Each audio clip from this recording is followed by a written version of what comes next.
Welcome to my channel. If you really indeed love English language and you want to speak professionally, before we dive into what we have today, do me a favor and hit the subscribe button and like this video so that YouTube will recommend to others.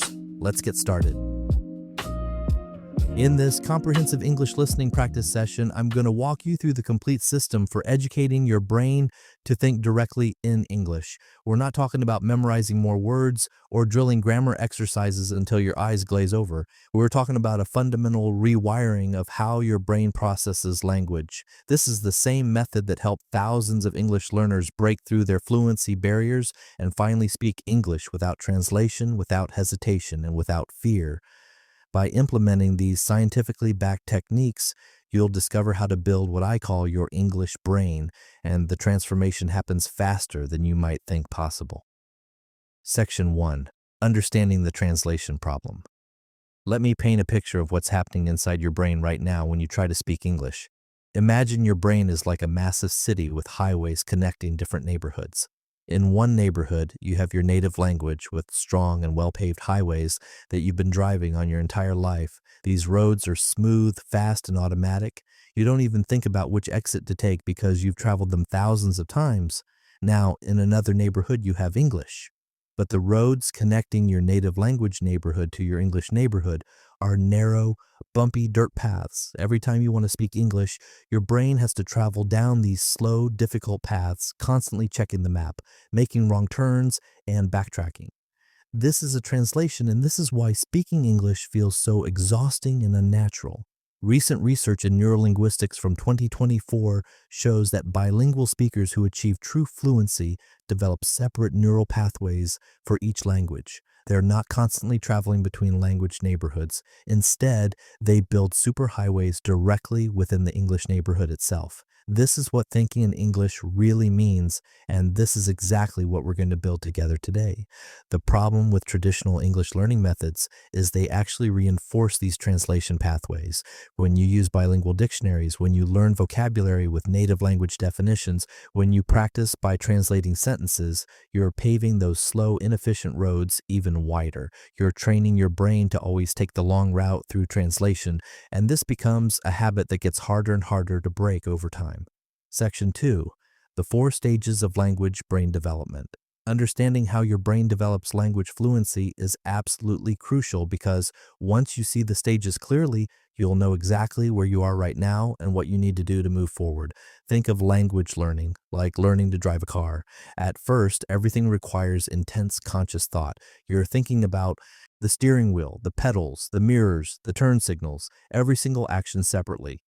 But eventually, driving becomes automatic. Your unconscious mind handles everything while you're thinking about what you'll have for dinner or singing along to music on the radio. Language learning follows the exact same pattern, and there are 4 distinct stages you need to understand. Stage 1 is what linguists call unconscious incompetence. This is where you don't even know what you don't know. A complete beginner who has never studied English at all exists in this stage. They're unaware of the challenges ahead because they haven't encountered them yet. Stage 2 is conscious incompetence. This is where most struggling English learners find themselves trapped. You know you need to improve. You're aware of your mistakes. You understand when native speakers talk too fast or use words you don't know. You're consciously aware of every error you make, every awkward pause, and every grammar mistake. This awareness is actually a good sign because it means you're developing language consciousness, but it's also the most frustrating stage because the gap between what you want to say and what you can say feels overwhelming.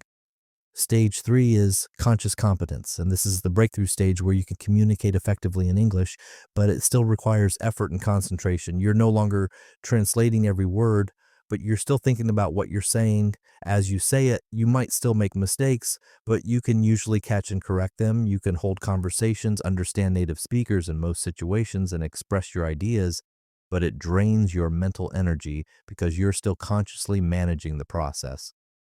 Stage 4 is unconscious competence, and this is the holy grail of language learning. This is where English becomes automatic and natural. You think in English without trying. Words flow without hesitation. You dream in English. You catch yourself having internal monologues in English even when no one else is around. This is true fluency. and this is exactly where the techniques in this video will take you.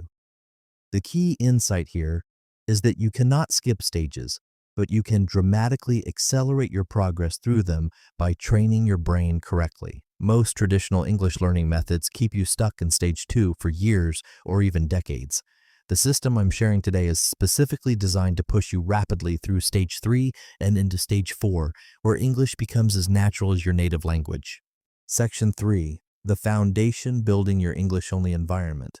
Now we're getting into the practical implementation, and this is where everything changes. The first fundamental principle of developing your English brain is what I call immersive isolation. This means creating dedicated time and space where English is the only language that exists, not bilingual, not code switching, but pure English only. Here's what this looks like in practice.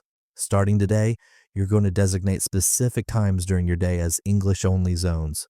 During these periods, which could start as short as just 5 minutes and gradually expand to hours, you commit to thinking only in English.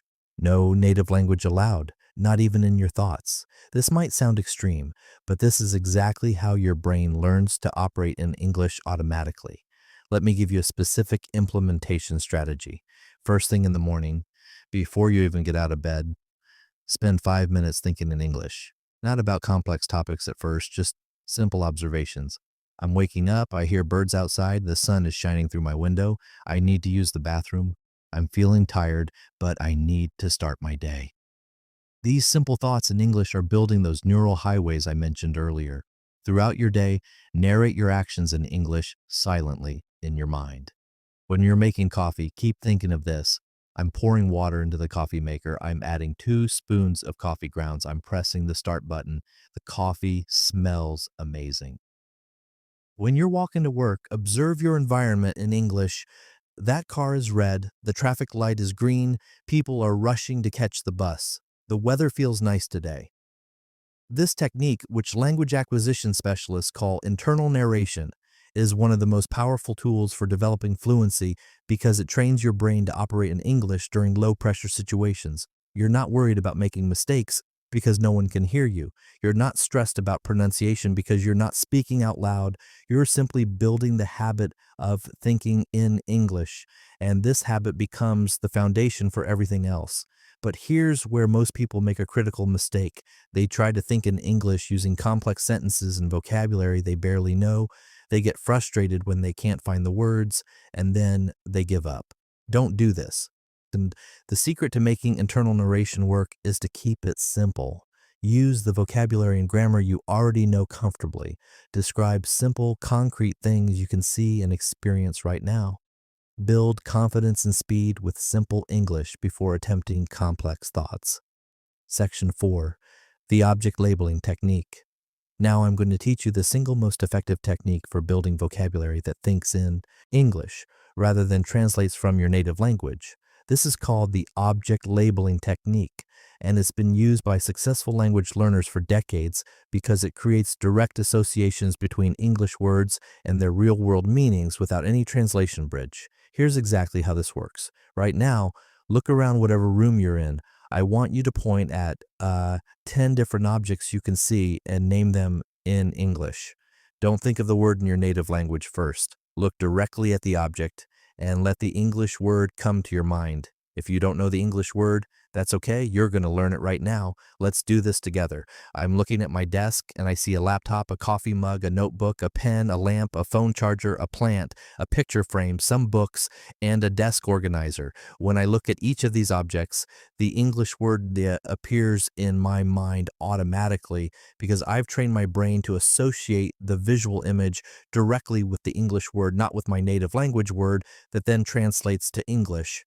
Now, here's how you're going to implement this technique systematically. Starting today, you're going to label physical objects in your environment with sticky notes containing only the English word, not your native language translation, only English.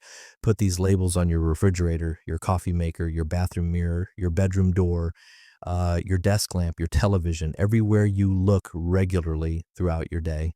Every time you see these labels, read the English word while looking at the object. This creates a direct neural connection between the visual stimulus and the English word, bypassing translation entirely.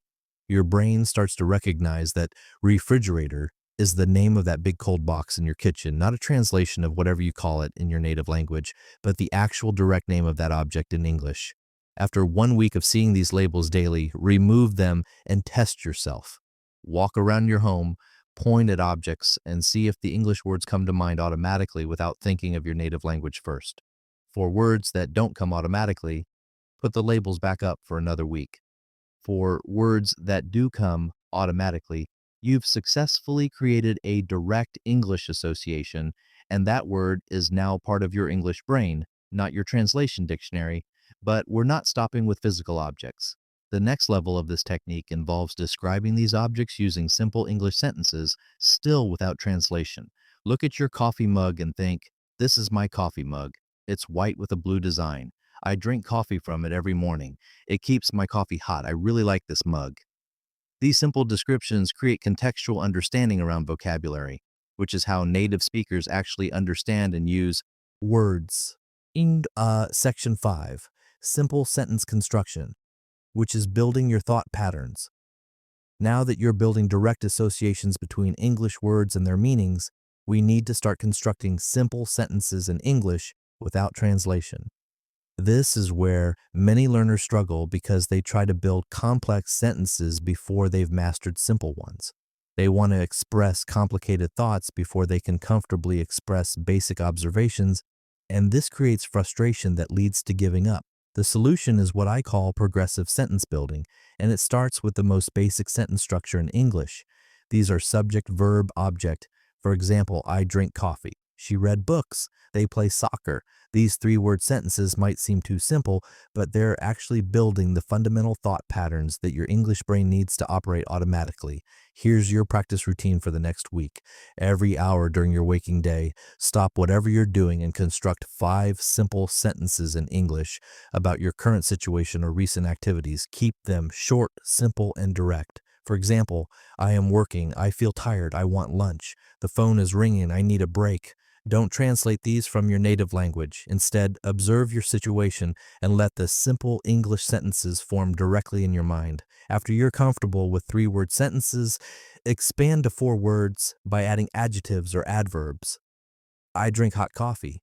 She reads interesting books. They play soccer well. Then 5 words. I drink hot coffee daily. She reads interesting books quickly.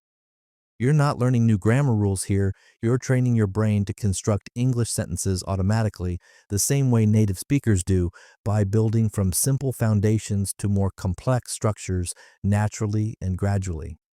But here's the critical insight that most English teachers never explain. When native speakers construct sentences in their minds, they're not thinking about subject-verb agreement or article usage or preposition choice. They're thinking in complete thought units that emerge naturally from their unconscious mind. The grammar is automatic because it's been practiced thousands of times until it becomes unconscious. This is exactly what you're building through progressive sentence construction. If you're finding value in this English listening practice and you're serious about finally thinking in English fluently, subscribing to this channel ensures you never miss the strategies that could be your breakthrough moment. It tells YouTube to recommend this content to other learners who need it just like you did. I release new videos every week with advanced techniques, real-world practice sessions, and step-by-step methods that transform how your brain processes English. Hit that subscribe button, turn on notifications, and let's continue building your English brain together.